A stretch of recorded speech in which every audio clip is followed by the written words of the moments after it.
The Interstellar Combat Academy on Station Helios 9 occupied a position of such prestigious irrelevance that it managed to be simultaneously the most sought-after military institution in 7 sectors, and completely useless in actual warfare. This was, of course, by design. The galaxy's various empires had discovered centuries ago that young warriors from different species mixing in actual combat situations tended to create what the diplomatic corps euphemistically called regrettable interstellar incidents.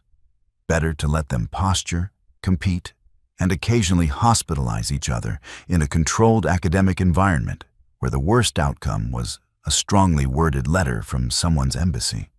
The station itself was a monument to excessive engineering. A rotating wheel habitat large enough to house 15,000 students, staff, and the small army of medical personnel required to keep them alive. It hung in the neutral zone between the Krathan Empire and the Vorax Collective, which was rather like positioning a kindergarten between 2 particularly aggressive wolf packs and hoping for the best. The architecture favored what designers called intimidation classical. Lots of sharp angles, dramatic lighting, and corridors wide enough that species measuring anywhere from 4 to 12 feet tall could swagger down them without bumping into each other. Which they did. Constantly. Swagger, that is. The Academy's student body represented the galaxy's self-proclaimed warrior elite, a designation that somehow excluded the 43 species who'd actually won their last conflicts, in favor of the 17 species who talked about war constantly. The Krathan dominated the social hierarchy through the simple expedient of being massive, aggressive, and unwilling to entertain the notion that size might not directly correlate with combat effectiveness. They averaged 8 feet tall, possessed 4 arms ending in claws that could shred titanium, and had built an entire culture around the concept that might made right, which worked spectacularly until they encountered someone who disagreed and had the firepower to back it up. The Vorax ran a close second in the campus pecking order, though their approach to intimidation leaned more toward cold calculation than raw aggression. They resembled what would happen if an octopus and a chess grandmaster had children who then decided to pursue careers in assassination. 6 tentacle limbs, beak-like mouths, and an unsettling habit of changing skin patterns to display complex mathematical equations when they were thinking through tactical problems. Their empire controlled resource-rich territories through a combination of strategic brilliance and the kind of patient, long-term planning that other species found deeply unnerving. Then came the Helkari, the Zrinth, the Quelon, and a dozen other species who'd earned their admission through military achievements, political connections, or in some cases, threats, thinly disguised as diplomatic negotiations. They filled the Academy's middle tiers, jockeying for position and forming alliances that would dissolve the moment someone's homeworld decided to invade someone else's homeworld, which happened with depressing regularity. At the bottom of this carefully stratified hierarchy sat the soft-worlders, a catch-all category for species from planets with gentle gravity, stable climates, and the kind of evolutionary history that produced scientists rather than warriors. The general consensus among the warrior species was that soft-worlders existed to provide technical support, maintain infrastructure, and occasionally serve as cautionary examples of what happened when a species chose books over battle axes. That humans had been dumped into this category upon their arrival 3 years ago surprised absolutely no one, least of all the humans themselves, who'd spent enough time in the galaxy to recognize a losing argument when they saw one. The combat theory and application classroom on level 7 exemplified everything the Academy stood for. Excessive, intimidating, and designed by someone who'd clearly never actually taught a class. The room could hold 60 students comfortably, which meant it held 40 in constant discomfort as various species tried to accommodate their vastly different body plans on furniture that seemed designed to annoy everyone equally. The floor was reinforced duracrete, because demonstrations had a habit of getting out of hand. The walls displayed rotating holographic projections of famous battles, none of which anyone actually studied because they were too busy establishing dominance hierarchies. Professor Krell, a Vorax veteran who'd survived 3 major conflicts through a combination of tactical brilliance and being too mean to die, had long since given up on maintaining the kind of order described in the Academy's official handbook. His skin currently displayed a pattern that his species used to indicate resigned acceptance of chaos, which was his default state 15 minutes into any class period. He'd been lecturing on momentum exploitation in zero-gravity environments for the past 20 minutes, covering complex mathematical principles and their practical applications in ship-to-ship boarding actions. Approximately 7 students were actually listening. The other 33 were watching Drex. Drex was a Krathen in the way that hurricanes were weather patterns, technically accurate, but missing the essential destructive nature of the phenomenon. He stood 8.5 feet of coiled muscle and casual cruelty, his forearms typically folded in a posture that managed to look both relaxed and threatening simultaneously. His scales held the deep, crimson coloring that Krathen associated with warrior bloodlines, and he never let anyone forget it. His family controlled 3 sectors in the Krathen Empire, which gave him the kind of confidence that came from knowing consequences were for other people. For the past 6 weeks, Drex had made combat theory his personal entertainment venue, disrupting lectures with commentary, challenging Professor Krell's tactical analyses with his species' preferred solution of hit it harder, and generally treating the classroom like his private court. His particular talent lay in identifying the students least able to fight back and making their lives systematically miserable, while maintaining just enough plausible deniability to avoid formal consequences. The Academy's administration took a remarkably philosophical view of bullying among warrior species, operating on the theory that if you couldn't handle verbal intimidation, you had no business in combat training. Today's target was obvious from the moment she'd walked in. Nora Chen sat 3 rows back, positioned between a Quellon, whose species found human body temperature uncomfortably warm, and a Helkari, who kept deliberately spreading his wing arms to crowd her space. She was one of 3 humans in a class of 40, and the only one who consistently showed up despite Drex's attention. The other 2 had started attending remotely after the 2nd week, which the Academy permitted, but everyone understood as social surrender. At 5'6" and maybe 130 soaking wet by Krathen standards, Nora represented everything Drex found contemptible about soft-worlders. She took notes. She asked questions about tactical theory. She didn't posture or preen or participate in the elaborate social chess that dominated Academy life.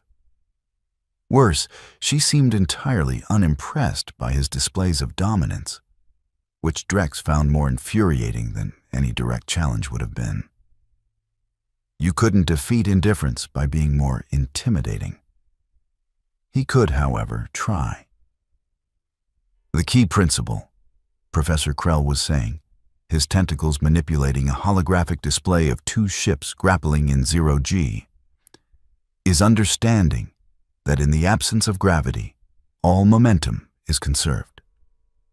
An opponent's mass becomes a weapon you can exploit if you understand the vectors involved.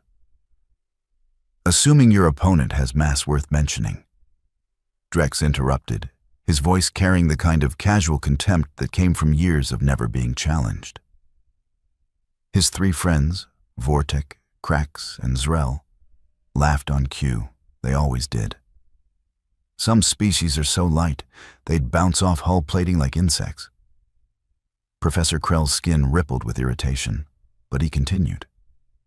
Mass is relative to the environment. In 0G, a smaller combatant with superior vector control can still be grabbed by one arm and thrown into a bulkhead, Drex finished, like a human, for instance. He'd turned in his seat now, making the target explicit. Tell me, Chen, In your species' limited combat experience, have you found being small and weak to be an advantage? The classroom's ambient noise dropped several decibels. This was a sport students understood, watching someone squirm under social pressure. Nora didn't look up from her tablet, stylus still moving across the screen as she annotated the lecture. Miss Chen is actually correct to focus on the mathematical principles, Professor Krell said, his tone careful. Understanding theory. Theory is what species without natural weapons use to convince themselves they're warriors, Drex said. He was standing now, his full height deliberately displayed. Humans spent millennia killing each other with primitive tools because they weren't born with proper claws or strength. Then they got to space and discovered what real warrior species look like. He took a step toward Nora's row. Must be disappointing, realizing you're obsolete. Nora set down her stylus with a kind of deliberate precision that might have warned a more observant predator. Her expression remained neutral, but something in her posture had shifted in ways the Krathen dominance-focused social training didn't recognize. Drex, return to your seat, Professor Krell said, his skin patterns shifting toward warning colors. We're discussing tactical theory, not comparative species physiology. But shouldn't combat training include realistic assessments? Drex's tone was reasonable, which made it worse.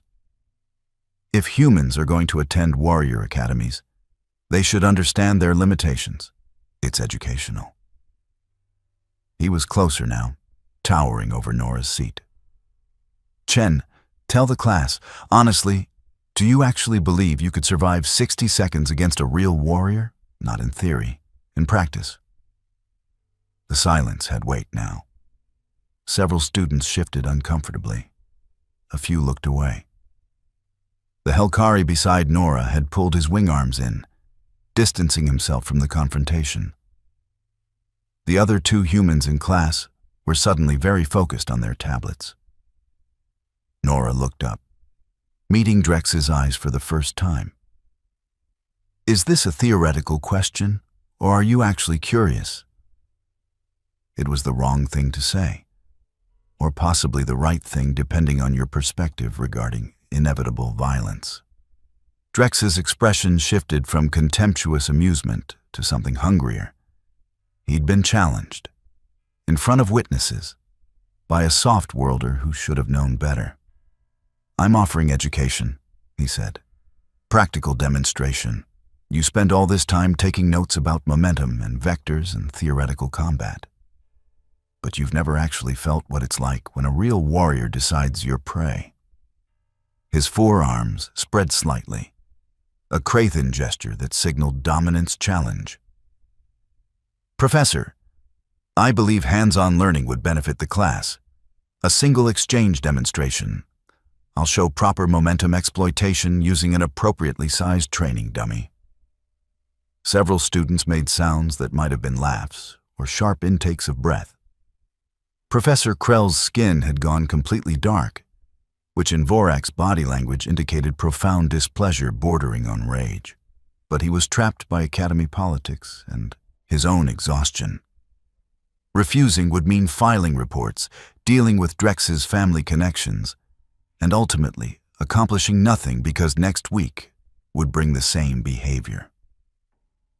A single exchange, he said finally, in the practice circle.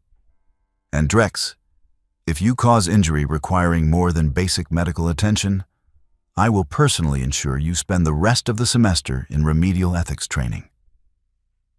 Drex's smile showed far too many teeth.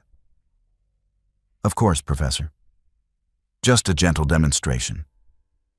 The practice circle was a 10-meter diameter ring of slightly elevated duracrete, marked with holographic boundary lines that flickered red if anyone crossed them.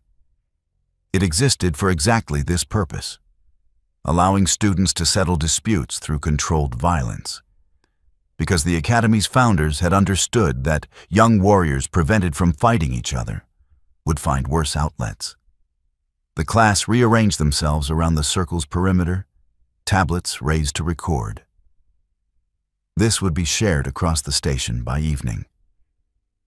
Drex entered the circle like he was walking into an arena, all performance and casual confidence. He rolled his massive shoulders, flexed all four arms in sequence, and settled into a Crathan combat stance that emphasized reach and power. His species' pre-combat ritual involved a series of aggressive postures meant to trigger fear responses in opponents. He ran through them all, taking his time, ensuring everyone understood the mismatch they were about to witness. Nora stepped into the circle without ceremony. She wore the Academy's standard training suit, form-fitting smart fabric that monitored vitals and provided minimal impact protection. On her frame, it looked almost comical next to Drex's bulk. She didn't take any particular stance, just stood with weight balanced, hands loose at her sides, breathing steady and controlled. The contrast was stark enough that several students shifted uncomfortably. This wasn't going to be a fight. It was going to be a lesson in the consequences of overconfidence, with Nora playing the role of cautionary example. Professor Krell had moved to the circle's edge, his tentacles positioned over the emergency stop controls. Single exchange on my mark. Any technique is permitted short of lethal force. The exchange ends when one combatant yields, exits the circle, or is rendered unable to continue. He paused, his skin patterns conveying doubt about this entire situation. Combatants ready? Drex settled deeper into his stance, all four arms positioned to grab, strike, and control. Ready. Nora's expression hadn't changed, but something in her eyes had gone distant and calculating. Ready. Begin. Drex lunged forward with the kind of explosive speed that 8 feet of pure muscle could generate, all four arms reaching to grab and immobilize. His strategy was simple because it had always worked. Overwhelm with size and strength, establish physical dominance, end the confrontation before it began. He'd done this to dozens of smaller opponents. It was muscle memory. What happened next occurred in the span of 1.3 seconds, though different observers would argue about the exact sequence for weeks afterward. Nora moved, not backward, which was what Drex expected, not to the side in a desperate dodge. She moved forward and slightly down, dropping her center of gravity while stepping inside Drex's reaching arms with the kind of timing that suggested she'd calculated his speed, reach, and commitment point before he'd even begun moving. Her left hand struck upward, open palm driving into the nerve cluster where Drex's lower right arm connected to his torso. A point that Crathan combat training specifically protected because it was a known weakness. The strike was precise enough to disrupt the nerve signals controlling that entire arm, which immediately went numb and useless. But Nora was already moving, using Drex's own forward momentum against him.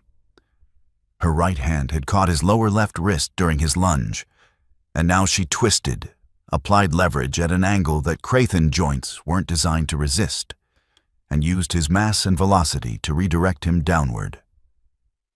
This was the momentum exploitation that Professor Krell had been discussing. In Earth's gravity, throwing 800 pounds of aggressive alien would have required strength Nora didn't possess.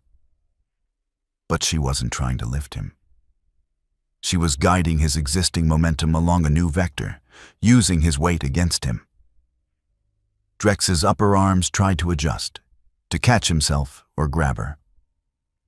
Nora's response was surgical. She drove her knee into the equilibrium organ cluster located behind the Crathan jaw ridge, a feature that their armor specifically protected in combat situations, but which remained vulnerable in training scenarios. The impact wasn't powerful enough to cause permanent damage, but it was precise enough to temporarily disrupt the biological gyroscope that kept Crathan balanced. Suddenly, Drex's own nervous system was reporting that he was falling in 3 different directions simultaneously.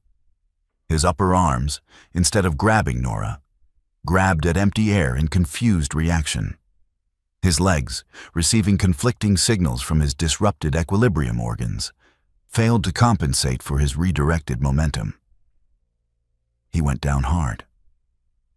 The impact when 800 pounds of confused Crathin hit Duracrete made a sound like a small vehicle collision. Drex's head bounced once, his species' thick skull plating preventing serious injury, and his limbs splayed out in the uncoordinated sprawl of someone whose brain was no longer certain which direction was up. Nora had already stepped back, hands returning to loose readiness position, breathing barely elevated. The classroom was silent enough to hear the station's life support systems humming in the walls. Drex made a sound between a groan and a confused growl. Tried to rise, discovered his equilibrium was still processing contradictory information, and settled for rolling onto his side while his vision stopped rotating. One of his arms was still numb. His pride was shattered beyond any recovery. Professor Krell's skin had gone through approximately 7 different pattern sequences before settling on something that might have been respect, mixed with profound concern for the administrative headache this was going to cause. He approached the circle slowly, his experienced tactical mind replaying what he'd just witnessed. "Drex, remain still until medical confirms you're cleared," he said. Then he turned to Nora, who was calmly exiting the circle as if she'd just finished a routine exercise. "Miss Chen, where exactly did you train?" "Earth, sir. Taipei Combat Academy. 4 years. Gravity? 1.4 Earth standard at the training facility." Professor Krell's tentacles twitched in a Vorax gesture that indicated sudden understanding. "Of course. You've been operating under heavier gravity than station standard this entire time." He looked at the circle, where Drex was slowly, carefully sitting up with the expression of someone reconsidering major life choices. "And you studied Earth combat systems. Which ones?" "Primary focus was a synthesis approach, sir.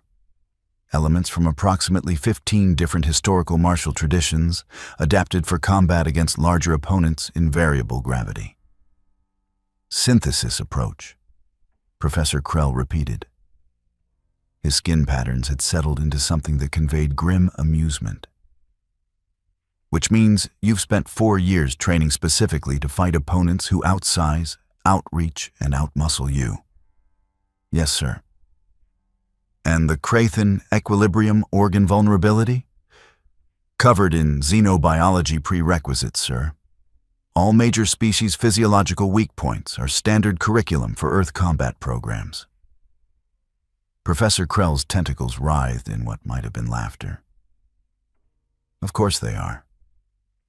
He raised his voice to address the class, most of whom were still processing what they'd witnessed. "Attention! What you just observed was a textbook demonstration of the momentum exploitation principles I was attempting to teach before we were interrupted. Miss Chen successfully used her opponent's mass, speed, and overconfidence against him. She struck 2 critical vulnerability points with precision timing, and she accomplished this against an opponent with 4 times her mass and twice her reach." He paused, letting that sink in. "Questions?" The silence stretched.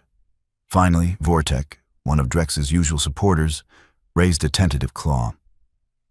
"But humans are soft-worlders. They're not warriors." Professor Krell's skin flashed a pattern that conveyed something between pity and contempt. "Humans spent 10,000 years developing weapons and combat systems because they weren't apex predators on their homeworld. They evolved on a planet with dangerous megafauna, hostile climate extremes, and thousands of competing tribal groups. They didn't develop natural weapons, so they made artificial ones. They didn't develop natural armor, so they studied where to hit unarmored targets for maximum effect. And they kept meticulous records of everything that worked." He gestured to Nora with one tentacle. Miss Chen's species has documented combat techniques going back 5,000 years. They wrote manuals. They tested theories. They refined applications across hundreds of different fighting systems. While our warrior species were relying on instinct and natural advantages, humans were turning violence into an academic discipline. The implications were settling over the classroom like a slowly descending weight. Several students were looking at the other two humans present with new wariness. Drex had finally made it to his feet, though he was keeping one hand on the wall for balance. His face held the expression of someone who just had a fundamental assumption about the universe shattered. He looked at Nora with something that might have been respect, might have been fear, might have been the beginning of understanding that size wasn't everything. He started, his voice rough. He seemed to be searching for words in a situation where his usual vocabulary of dominance and contempt had suddenly become inadequate. I apologize for everything. The comments, the challenge, all of it. Nora nodded once, accepting the apology with the same neutral expression she'd maintained throughout. Accepted. Professor Krell's skin patterns shifted to something approximating satisfaction. Drex, you will report to medical for a full check. Then you will file a formal apology with the Academy administration. Then you will write a 5,000-word analysis of what went wrong with your tactical approach in that exchange, with particular focus on assumption-based strategy failure. Yes, sir. And Drex? This happened because you turned a classroom into a dominance display arena instead of treating it like what it is. A place to learn from people who know things you don't. Miss Chen knows things you don't. Every student in this room knows things you don't. That's why we're here. The professor's tentacles arranged themselves in a gesture that carried disappointed authority. You're dismissed. Take Vortek and Krax with you to medical. The rest of you, return to your seats. We still have 40 minutes of lecture to cover, and apparently some of you need a refresher on why studying theoretical principles might be more valuable than you assumed. The class rearranged itself with far less noise than usual. Drex limped out with his supporters, his usual swagger completely absent. The other students gave Nora a notably wider berth as she returned to her seat, though now it seemed more like respect than avoidance. The Helkari beside her had pulled his wing arms in tight, suddenly concerned about crowding her space. Professor Krell resumed his lecture on momentum exploitation with renewed enthusiasm. And for the first time in 6 weeks, students actually took notes. The holographic display showed the same ship-to-ship boarding scenarios. But now students were paying attention to vectors, leverage points, and the ways smaller forces could exploit larger opponents' assumptions. Nora returned to annotating her tablet, her stylus moving across the screen in the same steady rhythm as before the interruption. She changed nothing about her demeanor or approach.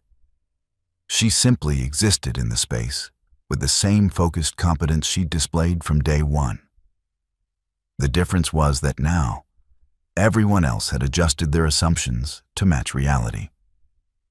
The following weeks brought subtle but significant changes to classroom dynamics. Drex attended lectures but participated minimally, his earlier commentary and disruptions replaced by a kind of watchful silence.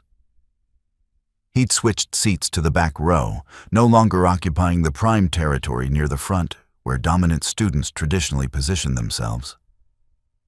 His 3 friends had scattered to different areas of the room, the social alliance apparently dissolved by shared humiliation. Other students who'd been targets of casual intimidation began showing up in person rather than remotely. The Quellan who'd previously sat silent through lectures started asking questions. A Helkari student who'd been mocked for preferring tactical analysis over physical combat began contributing to discussions without the usual chorus of dismissive sounds. The two other human students, Marcus and Lynn, had started attending in person again. They'd positioned themselves near Nora, but not conspicuously so. And the three had developed the kind of quiet coordination that came from being a minority population in an environment that hadn't quite decided whether to respect or resent them. Professor Krell had adapted his teaching style, incorporating more practical demonstrations and encouraging students to question assumptions about species-based combat advantages. His skin patterns had settled into colors suggesting cautious optimism, though he kept a close watch on potential conflicts. The recording of the incident had indeed spread across the station by evening, then across the entire Academy network by the following day. It had spawned countless debates in dormitories, training halls, and the kind of informal student gatherings where reputations were made and destroyed. The soft-worlders had gained sudden social currency. The warrior species were recalibrating their hierarchies, and somewhere in the Academy's administrative offices, several department heads were having urgent discussions about curriculum updates. 3 weeks after the incident, during a lecture on exploiting opponent assumptions in asymmetric warfare, Professor Krell paused mid-demonstration. Miss Chen, given your practical experience with this topic, would you care to provide analysis? Nora looked up from her notes, considered for a moment, and stood. The classroom had gone attentive in ways that would have seemed impossible 2 months ago. Most combat training focuses on maximizing your strengths, she said. But that assumes symmetric warfare, opponents with similar capabilities fighting on roughly equal terms. Asymmetric warfare is about exploiting the gap between what your opponent expects and what you actually are. You let them build a mental model of the fight based on obvious factors like size, strength, or armament. Then you attack the model instead of matching force with force. She pulled up a holographic display, manipulating it to show a Krathen combat stance. Example: Krathen fighting strategy is built around overwhelming physical advantages. 4 arms, extended reach, superior strength. They train to use these advantages against opponents who will try to match them in direct confrontation. But they don't train extensively against opponents who refuse to engage on those terms. Drex, in his back row seat, had gone very still. So you study the stance, Nora continued. You identify which assumptions are built into it. The wide base assumes the opponent will push back against superior strength. The extended arms assume the opponent will try to maintain distance. The elevated guard assumes the opponent will target the upper body because that's where Krathen natural armor is weakest. She adjusted the hologram to highlight the equilibrium organs. But assumptions create blind spots. The Krathen stance doesn't heavily protect lower body nerve clusters or equilibrium organs because their combat doctrine assumes these aren't primary targets. Professor Krell's skin had gone bright with interest. Because Krathen typically fight other Krathen, or species with similar approaches. Exactly. Earth combat systems developed differently. We fought each other for millennia with constantly evolving tactics. One group would develop a dominant strategy, then someone else would develop the counter strategy, which would become dominant until someone countered that. We didn't have natural weapons or armor, so we got creative about vulnerabilities. We documented everything. We cross-referenced. We tested theories. She closed the hologram. By the time we reached space, we had thousands of years of accumulated knowledge about how to fight bigger, stronger opponents. We just needed to fill in alien biology details. A Vorak student raised a tentacle. But doesn't this assume your opponents are operating on instinct rather than training? Training can become instinct, Nora replied. If you practice the same responses for years, they become automatic. That's valuable in symmetric combat. You'll react faster than you can think. But it's a vulnerability in asymmetric combat because your automatic responses might be exactly what your opponent is counting on. She paused. The real advantage isn't in having better training. It's in having different training that your opponent hasn't adapted to yet. The class continued with unprecedented engagement, students actually debating tactical theory instead of sizing each other up for dominance challenges. Professor Krell looked like he might be experiencing something resembling job satisfaction, which for a combat instructor was basically euphoria.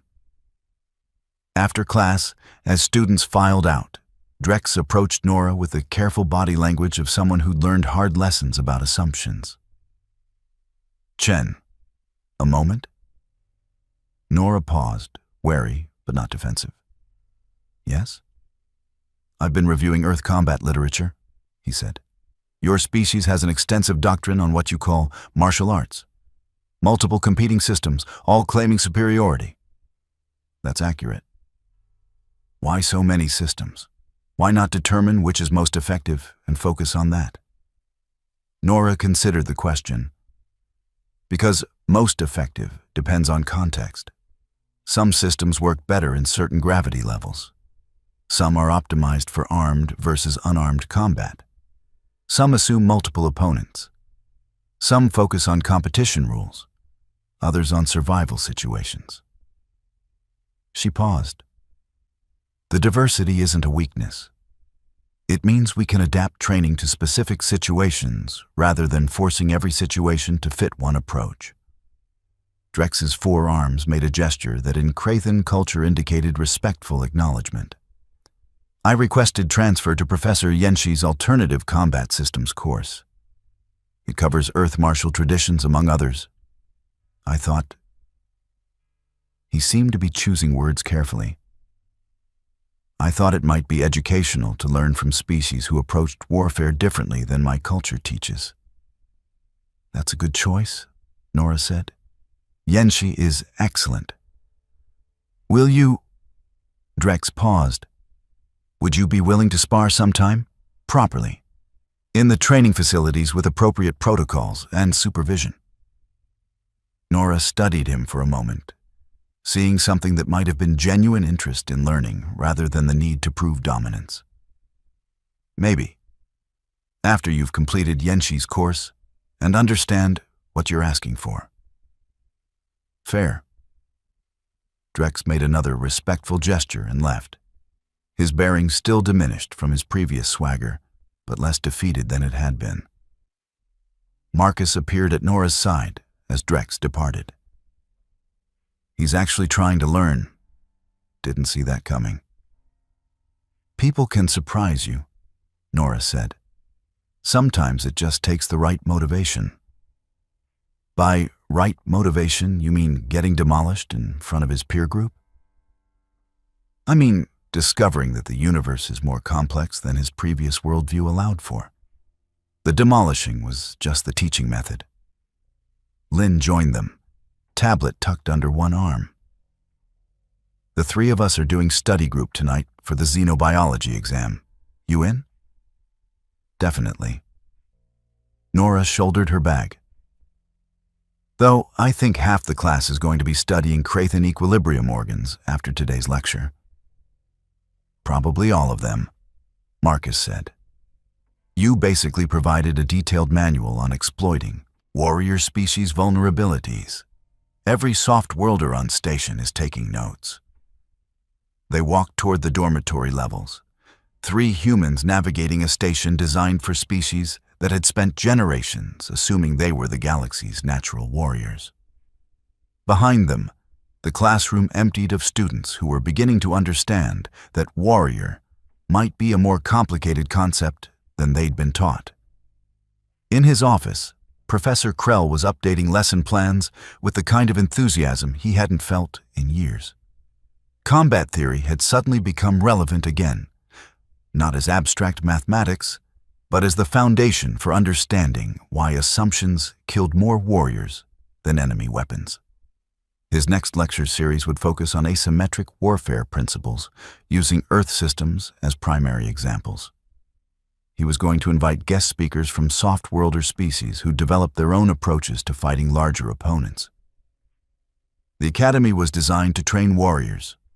What it was finally starting to do was educate them.